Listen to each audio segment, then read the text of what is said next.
Genau, jetzt muss ich starten. Darf ich vorstellen, das ist der Benny? Nein. Guten Morgen, liebe Leute. Morgen, ja, lustig. Ich beginne einfach immer gleich, es ist schon lange nach Mittag. Ich bin irgendwo in der chilenischen Pampa. Ich bin nicht alleine unterwegs. Ich bin in Begleitung von Benny, ein Motorradfreund, der gerne meine Videos kommentiert. Wir haben uns jetzt mal für eine Reise zusammengetan. Das heißt, die nächsten 4 Wochen sind wir hier in den Anden unterwegs.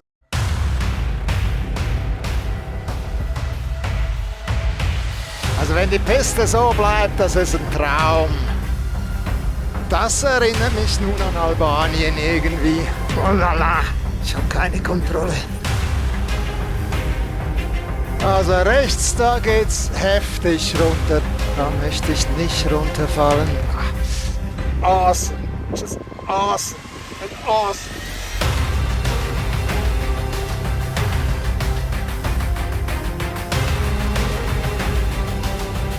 Jetzt beginnt zum ersten Mal Offroad. Was heißt Offroad? Einfach nicht mehr befestigt, so wie es ausschaut.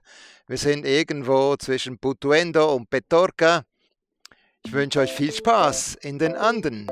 Dr. Traktor und Mr. Benfru in den Anden. Let's rock. Let's rock, yeah.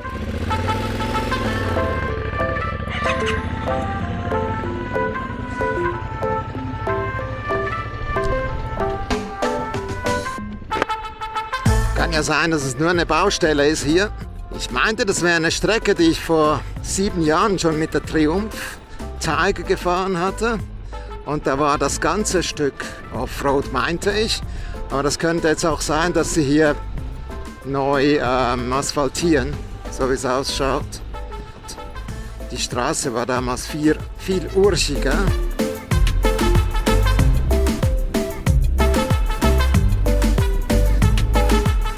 So wie hier wird das sehr oft ausschauen. Eher sandige, staubige Pisten. Und ich muss mich erst an das neue Moped, das gemietete Moped, die Suzuki V-Strom 650 gewöhnen und auch an diese Reifen. Ja, ich habe mir da rechte Stollen drauf machen lassen.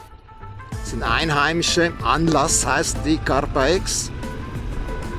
Oder, ja, irgend sowas.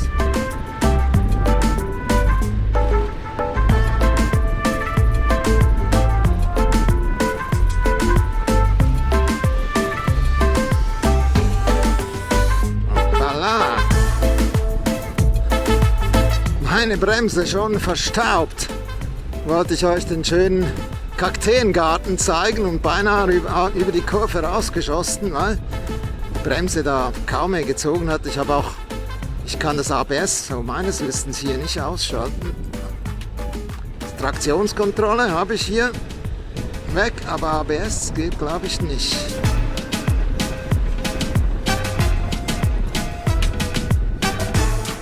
Ja, der Tag, der beginnt actionreich. Ja, genau.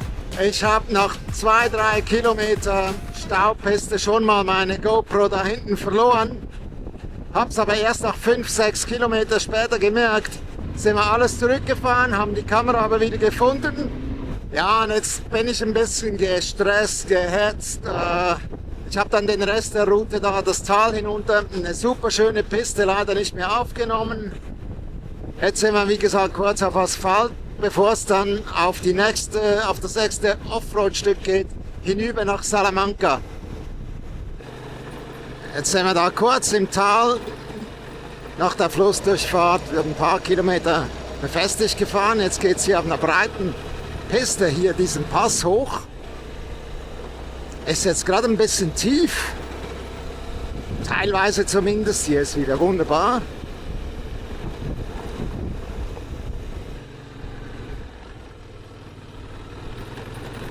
Eigentlich auch eine Strecke, die ich vor ein paar Jahren mit der Triumph gefahren hatte.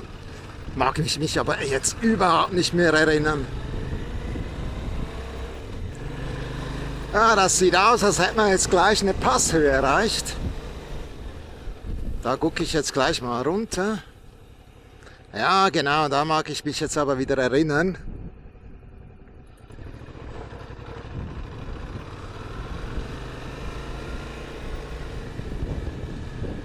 Und das die andere Seite. Hübsch.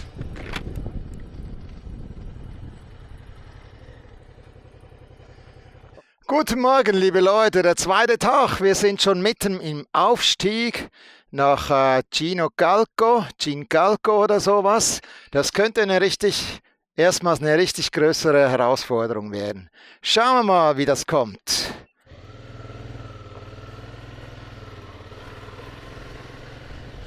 Ich habe eben ein paar Minenarbeiter gefragt, die meinten, es wäre fahrbar für Autos und Lastwagen.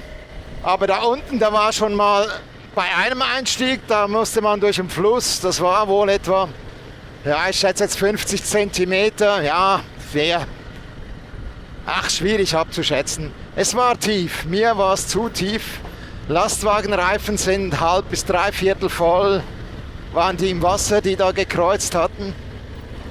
Haben wir nochmal 2 Einstiege ausprobiert und dann bei einer flacheren Passage des Flusses geschafft. Und jetzt sind wir hier am Aufstieg. Ja, wir haben heute einiges vor uns. Gestern hat das überhaupt nicht geklappt irgendwie. Da war zu viel. Technik funktionierte nicht. Ich habe eine Kamera verloren. Naja, wir sind auf dem Moped unterwegs. Ja, ich bin immer noch in der Angewöhnungsphase an diese V-Strom 650. Und jetzt hoffe ich, dass diese Piste nicht bloß zu diesem Hof führt, sondern irgendwie ja daran vorbei.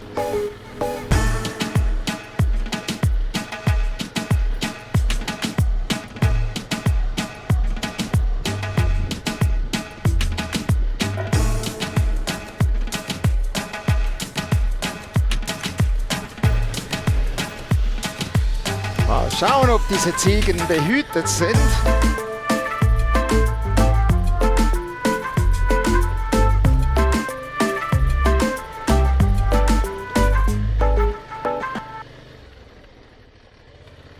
Hola, buenas tardes.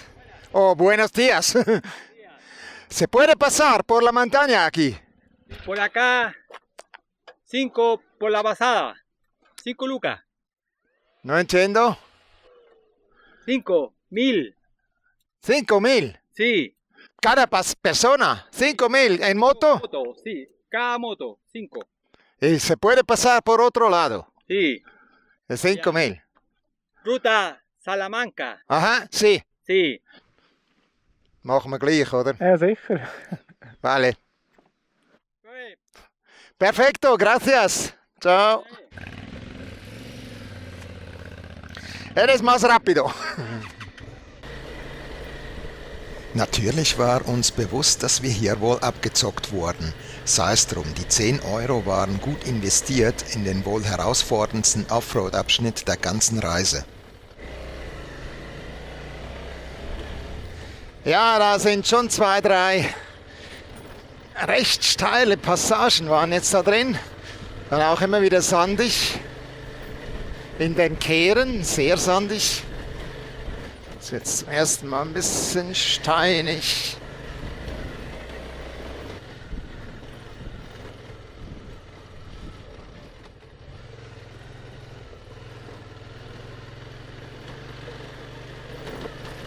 Ich hatte jetzt auch versucht, da in den Kehren zu stehen, aber irgendwie ist das mit der Geometrie nicht so.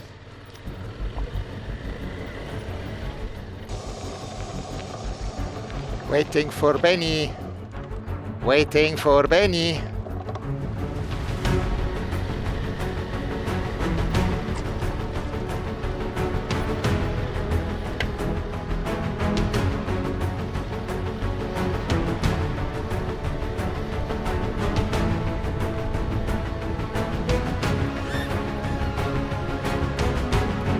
Hola!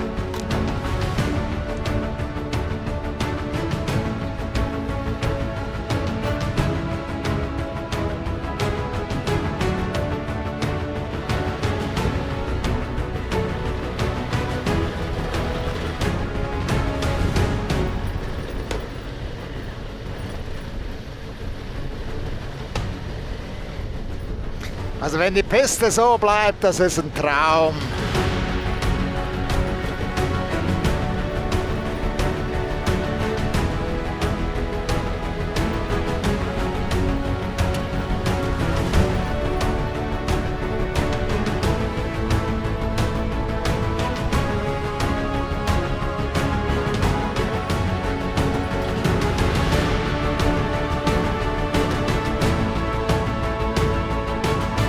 Ah, schön. Da oben rüber geht's.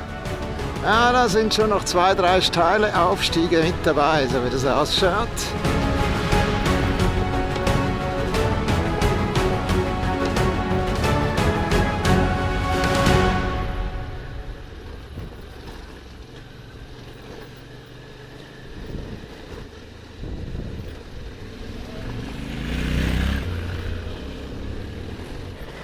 Ja, so wie das ausschaut, kommen jetzt ein paar sehr steile Teilstücke, Kehren. Da war gerade eben eine sehr spezielle, da ist eigentlich die Straße über die Kehre hinaus, weil da sonst kein Auto gedreht werden hätte können. Naja, dann haben sie 10 Meter weiter einen Kehrplatz gebaut, weil die eigentlich quasi im Zickzack rechts wegging. Also Kehre war übertrieben, es war einfach ein Abbieger rechts, scharf rechts weg. Aber ich werde nicht wegen jedem Teilstück wieder umdrehen und so sieht das aus. Das ist jetzt, ist das sandig? Ja.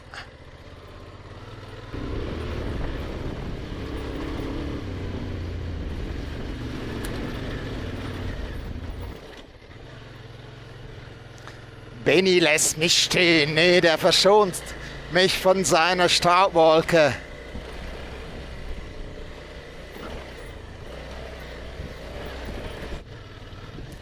Ah, das sieht jetzt recht steil aus. Ist jetzt schwierig einzuschätzen, wie steil das ist. Also ich habe bestimmt schon steilere Sachen gefahren, aber so 15, 18%, den wollte ich genau nicht. Und wie es ist, da wo du hinguckst, da fährst du hin. Ah, okay. Da wäre eigentlich die Piste rechts rumgegangen, ich habe die Abkürzung genommen. Okay.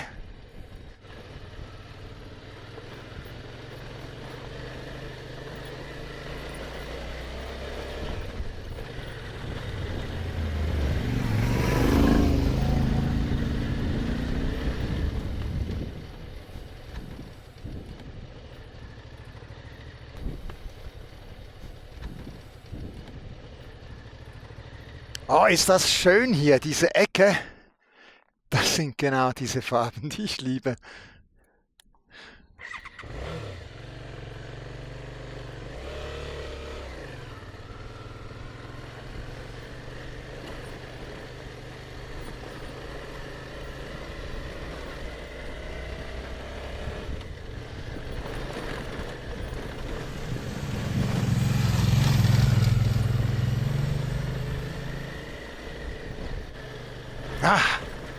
I'm loving it, I'm loving it.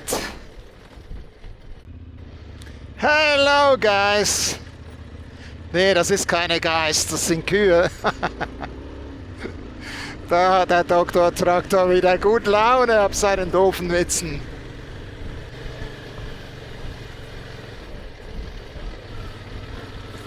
Passhöhe in Sicht. Oh, ist das geil, geil. Ui, und plötzlich weht von der anderen Seite wohl eine richtig frische Brise hier drüber. Brise. Beautiful, beautiful. Yes, man. How was the ride? Great, it's awesome, just awesome and awesome.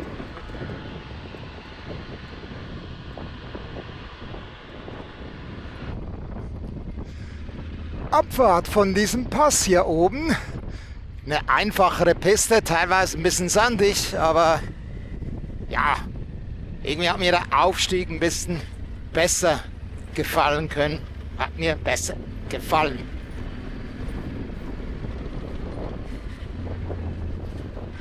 Die Navigationsgeräte, die machen Autonavigation hier hoch, diese Strecke hoch bis zum Pass. Das Teil, was wir hochgefahren sind, also die andere Seite, da machen die nur für Motorräder Routing oder für Mountainbikes. Ja, Benny fährt schon eine andere Pace. Aber ich muss offen gestehen, also ich würde jetzt behaupten, die V-Strom ist echt das schlechteste Moped, das ich je Offroad bewegt habe. Ich selbst habe das ja mit 1200er Tiger gemacht. Na okay, früher so ein klein wenig mit der 955 Tiger Triumph. Das war dann schon auch nicht so geil. Aber die Explorer und die 1200er XCX, die haben mir besser getaugt. Und die Guzzi auch, die V85 TT genauso. In Südafrika hatte ich eine 650er Yamaha zuerst. Einzylinder, die XT oder 600er XT. Die hatte mir auch nicht so gefallen, aber mit der 1200er Yamaha kam ich super gut zurecht damals. Und natürlich die Aprilia Touareg, also Offroad ist die ungeschlagen für mich.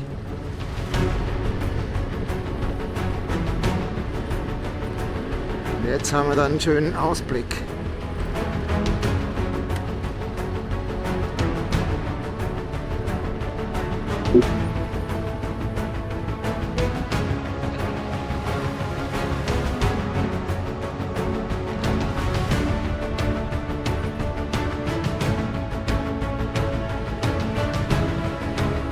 Also diese Route, die gefällt mir unglaublich gut.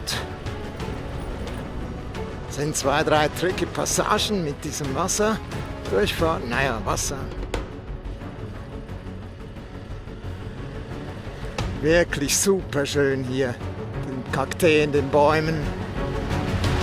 Ich bin gerade wieder irritiert. Sobald ich eine nasse Sohle habe, habe ich null Grip auf den Rasten mit den Stiefeln. Das ist nur Plastik und da sind keine Offroad-Rasten drunter.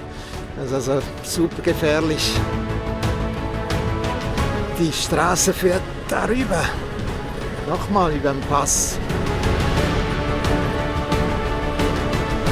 Schön felsig.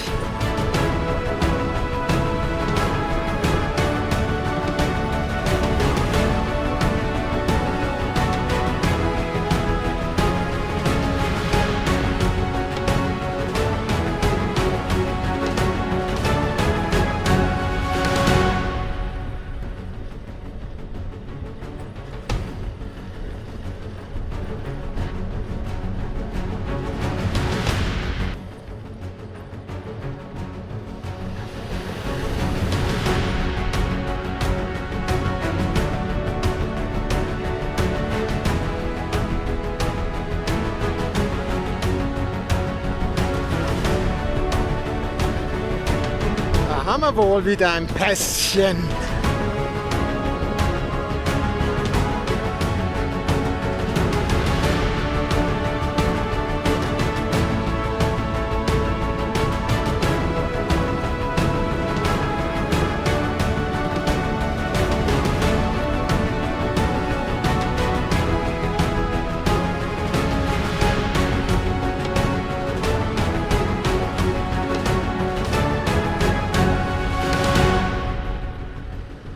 Was haben wir denn hier wieder für eine Abkürzung genommen?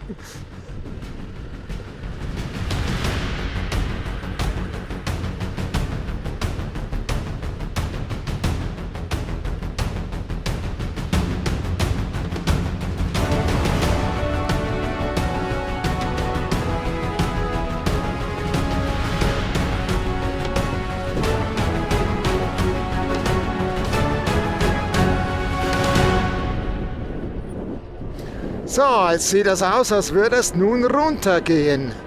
Sind wir mal gespannt.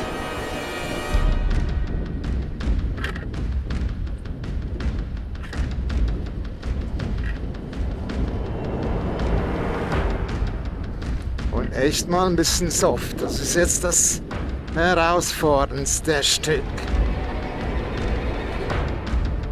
Oh, lala.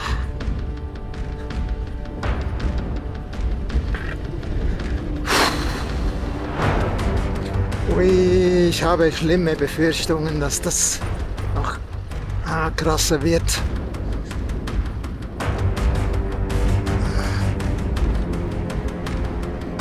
Oh la la, ich habe keine Kontrolle.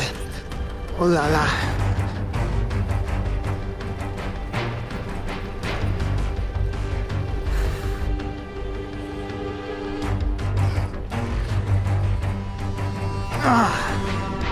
Fuck.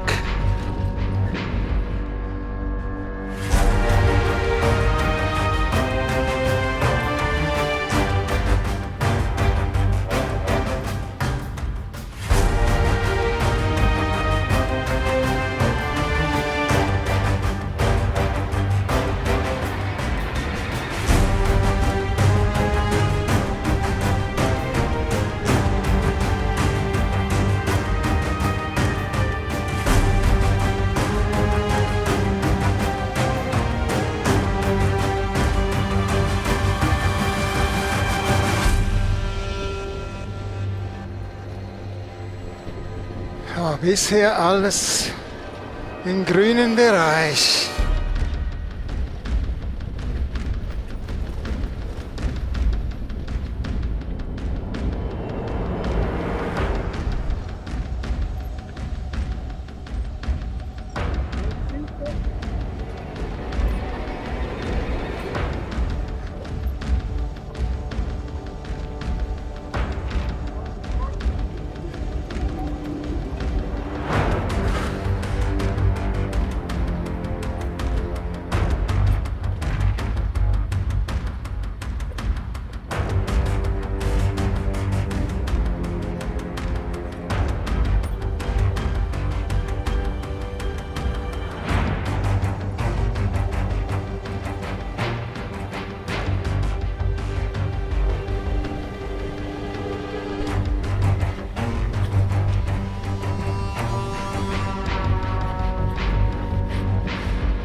Das erinnert mich nun an Albanien irgendwie.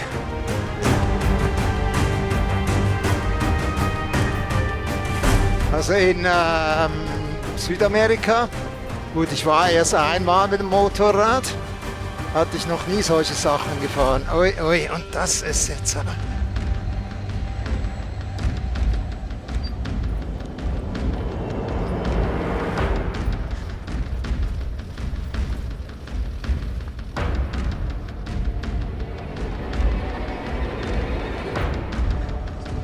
Das ist schon albanisch.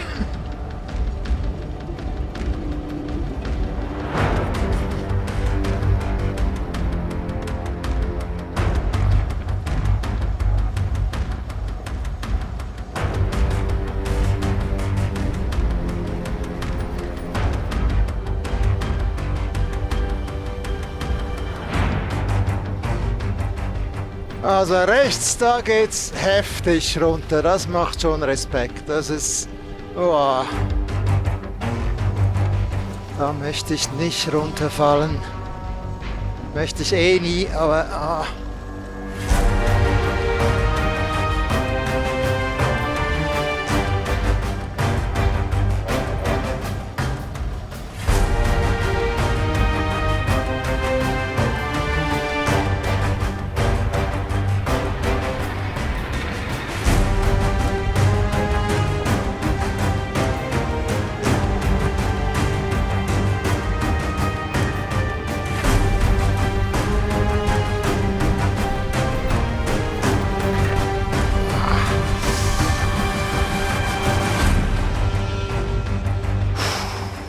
es kostet Kraft, diese, ich weiß nicht, wie schwer diese ist, 214 oder sowas, die V-Strom und 60 Kilo Gepäck, nee, keine Ahnung.